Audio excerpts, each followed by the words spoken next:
Will I shake your hand? No. Did you ask that? No, in our religion we don't shake hands with women. So, because we don't want to. Because our prophet said. Because our prophet said. That's enough. That's enough for us. That's enough. That's enough. If he said it, he said it. That's enough. Don't care. That's it. Yes. So when you know, a woman sticks out her hand, some people are comfortable with shaking her hand and they'll quote a fatwa or something and whatever. I'm personally not comfortable shaking hands with women. I'm not giving you a fatwa. I'm just saying I'm personally not comfortable. And I'll just say, you know, we have this thing in our family where we only touch women within our family, and we have too much respect for women outside. We don't have the privilege to be able to touch them. It's a thing. It's a Muslim thing. You know, so instead of turning it into something like, ew, you kafir, I can't touch you, I turn it into, listen, just out of respect for women, unless they're in our family, we don't have the right to touch them. I hope you can respect that. And they do. We just gotta find a smart way of saying things. I would like to say, first of all, that this is probably the hardest mitzvah, well, it's not really a mitzvah, but the hardest concept of Judaism for most people to either grapple with or take on. For those of you that don't know, Shomer Negia usually refers to the fact that Jews, Orthodox Jews, don't touch anyone of the opposite sex except for either their husband or sometimes immediate family members. But that includes usually handshaking, hugging, any sort of affectionate touch. So this is obviously in many societies considered very weird, and is definitely something that, you know, gets a lot of shock when it's first heard about.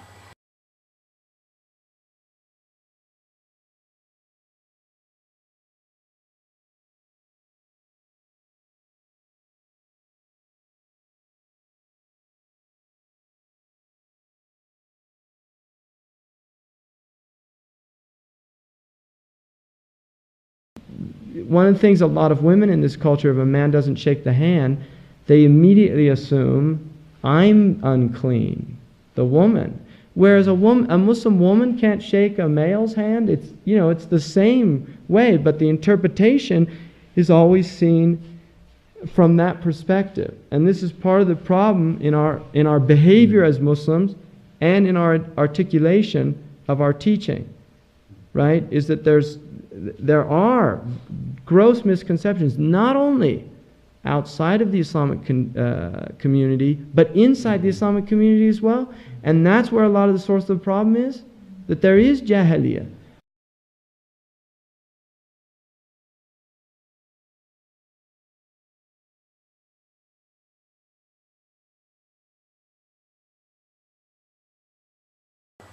A little about the meaning of the word. Most young Jews or Baljuba shorten the term Shomer Negia, and they will say just Shomer. So often, you know, you'll hear a Jew say, like, are you Shomer? AKA, can I shake your hand? Shomer literally means to guard. It comes from the Hebrew verb lishmor, which means to guard or to keep. So you can be Shomer anything. You can be Shomer family time, Shomer kashrut, Shomer Shabbat, Shomer going for a run in the morning. You know, anything that you guard and you hold close to your heart, you can be Shomer. So when someone asks you, are you Shomer? Once again, they're not really saying anything that makes any sense, but usually they're referring to the fact that, you know, are you someone that touches people or not? So Negia means touch.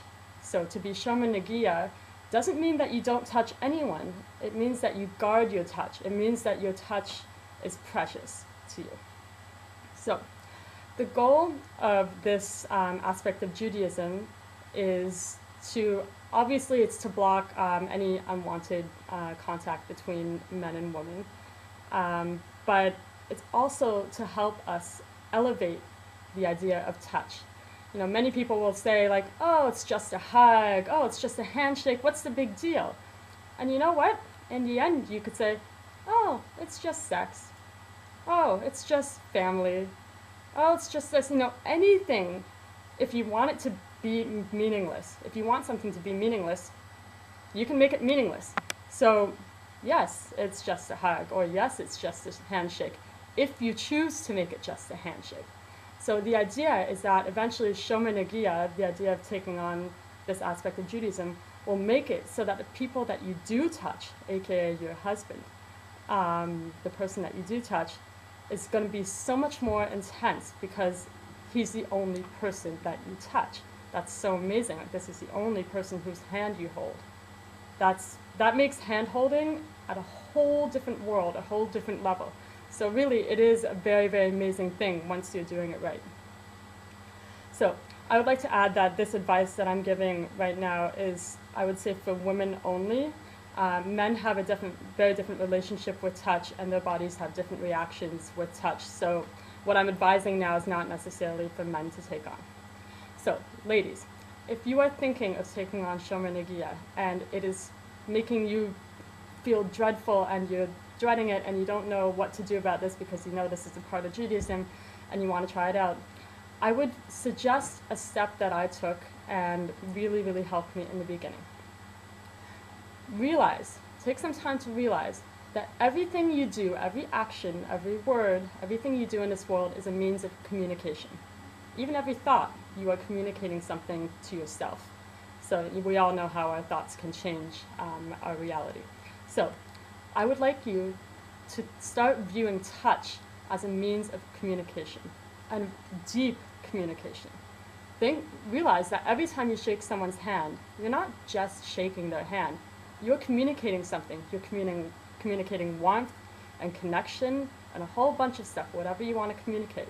So before you take on the idea of not touching men or becoming Shomer Negia, you have to first internalize the reality that touch is a means of communication.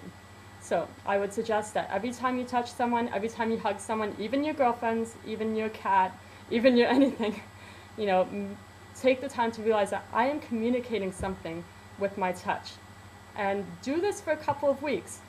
For me personally, after a couple of weeks of doing this, I started to realize, you know, okay, so this is a means of communication. Who exactly do I want to be communicating this with? Who exactly do I want to be connecting to? And when you get to that point, then you can start deciding, maybe I don't want to be communicating this sort of connection with every man that I meet. And then you can start maybe grappling with the idea of taking on Shomer Negia, which is guarding your touch with men. But first, I suggest doing almost the opposite, which is just making your touch meaningful, realizing that it's a means of communication. You know, we live in a society where, you know, if you want something not to matter, it cannot matter. So, but who wants to live like that? I certainly don't. I want my life to matter, and I want my actions to matter. So take the time to realize that touching people and hugging people, shaking hands, these are all means of communication, and really internalize that reality. And then, maybe then, you can think about taking on Shomer Negia.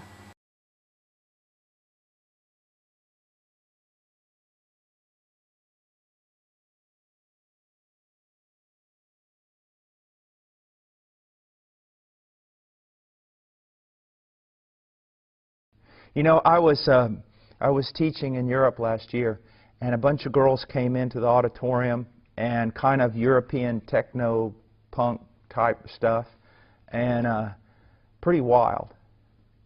And I tell you, my heart went out for them because you could tell immediately they didn't have a father. And it was a lot of them there. So I asked them this question.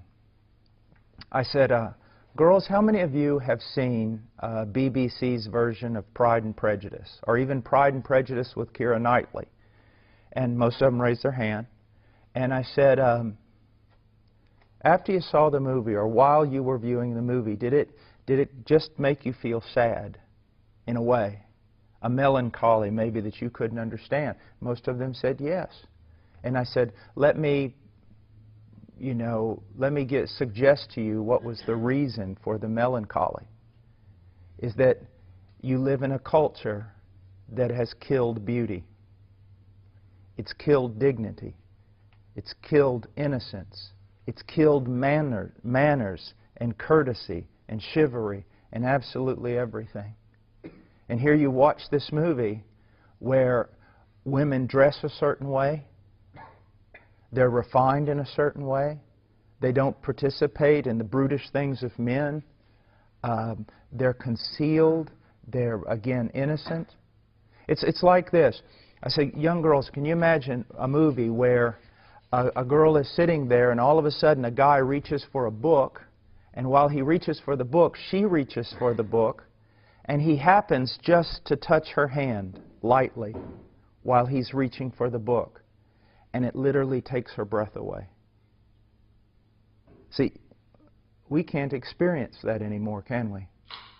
Because we're so just immoral and gross.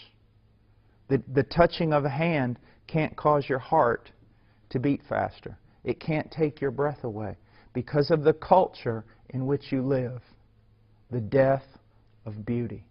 It's your job to restore that. Another study that also looked at evangelicals found that 80% of the youth identified themselves as individuals who are engaging in premarital sex.